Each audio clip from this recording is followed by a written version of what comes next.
kita akan melanjutkan kembali, yaitu mengenai 4 pilar hidup rohani. Kalau yang pertama telah kita bahas, yaitu mengenai doa, maka pada bagian kedua ini kita akan membahas mengenai hidup di hadirat Allah. Erat kaitannya dengan kehidupan doa.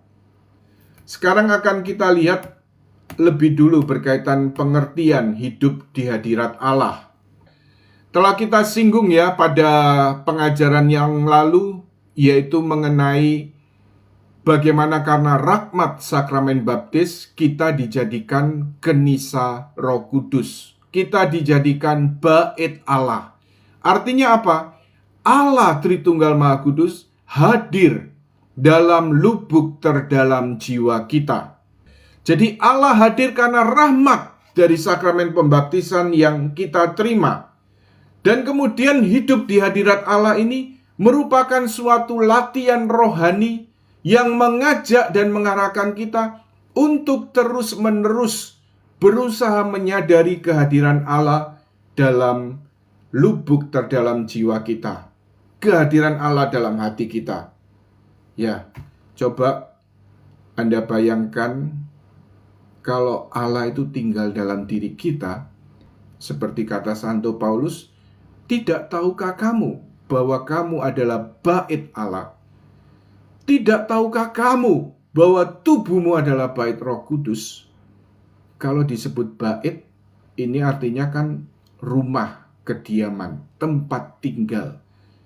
Karena keikutsertaan dan juga karena penebusan Kristus, kita dijadikan bait Allah. Konkretnya ya, kalau Allah ini tinggal dalam hati kita, atau dalam menurut para ahli hidup rohani, di mana Allah hadir dalam diri kita, yaitu dalam pusat jiwa atau lubuk terdalam jiwa kita. Kadang-kadang di mana letaknya itu, ya kita tidak tahu, tetapi sebagai gambarannya, seringkali kemudian digambarkan hati. Hati ada di dada kita gini, seperti ini. Tapi itu hanya suatu gambaran ya. Tetapi kemudian kalau Allah ini hadir dalam lubuk jiwa kita yang terdalam, apa yang harus kita lakukan? Kita dipanggil untuk terus-menerus menyadari kehadirannya. Coba tangkap satu kata, sadar. Coba bagaimana Anda menyadari kalau ada orang di sebelah Anda, menyadari orang di sekitar Anda. Coba Anda tangkap dulu satu kata, menyadari. Menyadari kehadiran. Jadi kita menyadari kehadiran sesama kita. Kita bisa sadar kalau ada orang hadir di hadapan kita atau di dekat kita.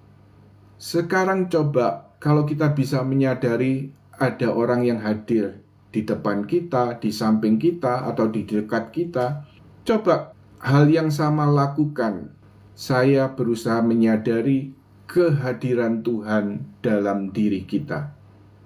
Kehadiran Tuhan dalam pusat jiwa kita. Kehadiran Tuhan dalam hati kita.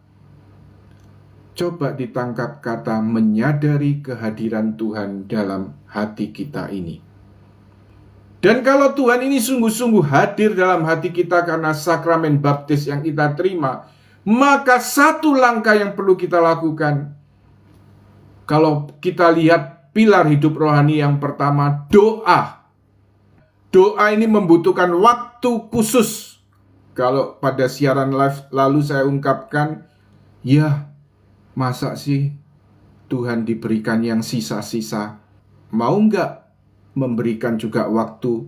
Ya paling tidak 1 jam sehari untuk Tuhan, untuk doa. Bisa dibagi setengah jam pagi, setengah jam malam. Bagi sesuai ya semampunya. Kalau belum bisa 1 jam, ya coba bisa saja 15 menit pagi, 15 menit malam. Ya bisa diatur sampai kemudian bisa terpenuhi. Bukan banyaknya terus-menerus, ya misalnya Anda mau langsung lagi menggebu-gebu, lagiin doanya, mau doa langsung 2 jam. Maksudnya bukan seperti itu. Tetapi yang penting Anda coba komitmen. Kalau saya mau doa setengah jam 1 hari, ya saya tepati. Entah doanya itu atau tidak, entah menyenangkan atau kering, tetap berusaha menepati waktu doa setengah jam itu. Karena itu biasanya setiap doa ya kita pasang waker ya, pasang alarm di HP supaya tahu, oh ya sudah setengah jam doa. Karena setelah setengah jam ya selesai. Atau kemudian sudah 1 jam berdoa, 1 jam ya selesai. Jadi doa ini bukan hanya sekedar mengikuti emosi, mengikuti perasaan. Kalau saya senang, doanya lama. Kalau doanya masuk, saya akan berdoa lama. Tapi kalau tidak ada perasaan apa-apa, kalau doanya kering, saya nggak berdoa. Bukan itu. Tetapi butuh suatu usaha dan perjuangan rohani. Jadi sesuai dengan komitmen yang mau kita persembahkan kepada Tuhan. Ini mengenai waktu doa.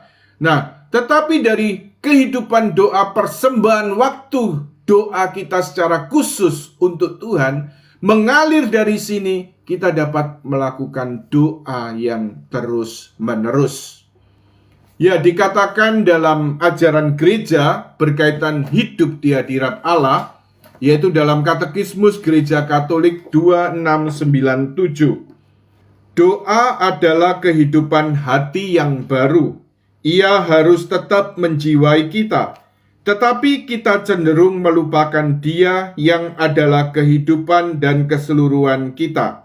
Karena itu bapak-bapak rohani dalam kaitan dengan buku Ulangan dan para nabi menuntut doa sebagai satu peringatan akan Allah, satu pembangkitan kembali, ingatan hati. Kita harus lebih sering mengenangkan Allah daripada bernafas. Santo Gregorius dari Nazianze. Tetapi kita tidak dapat berdoa setiap saat kalau kita tidak berdoa dengan sadar pada waktu tertentu. Saat-saat ini merupakan puncak doa Kristen karena kedalamannya dan lamanya. Jadi dikatakan bahwa kita memang dipanggil untuk berdoa setiap saat, berdoa terus-menerus. Jadi di sini dikatakan, tetapi kita tidak dapat berdoa setiap saat kalau kita tidak berdoa dengan sadar pada waktu tertentu. Saat-saat ini merupakan puncak doa Kristen karena kedalamannya dan lamanya. Artinya apa? Perlu waktu khusus untuk doa, mempersembahkan waktu khusus untuk doa, dan mengalir dari waktu khusus untuk doa ini, kita juga dapat berdoa setiap saat, atau istilahnya hidup di hadirat Allah. Dan di sini dikutip kata-kata Bapak Gereja, yaitu Santo Gregorius dari Nazianze, kita harus lebih sering mengenangkan Allah daripada bernafas. Jadi kata-kata mengenang ini dalam terjemahan bahasa Indonesia. Kalau kita lihat Katekismus Gereja Katolik dalam bahasa Inggris, kata mengenang ini di KGK 2697 ini disebut kata remember. Ya, jadi karena secara praktisnya bagaimana menghayati hidup di hadirat Allah ini, yaitu sebenarnya apa? Mengingat Allah. Jadi kemudian apa yang diungkapkan Bapak Gereja Santo Gregorius dari Nazianze ini dapat kita katakan seperti ini. Kita harus lebih sering mengingat Allah daripada bernafas. Coba saya tanya. Ya, ini istilahnya untuk memotivasi saja ya. Apa kita ini pernah lupa bernafas? Tidak pernah kan? Kalau bernafas saja tidak pernah lupa, maka seharusnya dikatakan Bapak Gereja Santo Gregorius dari Nazianze ini, kita harus lebih sering mengingat Allah daripada bernafas. Betapa kita dipanggil terus-menerus mengingat Allah lebih dari nafas kita.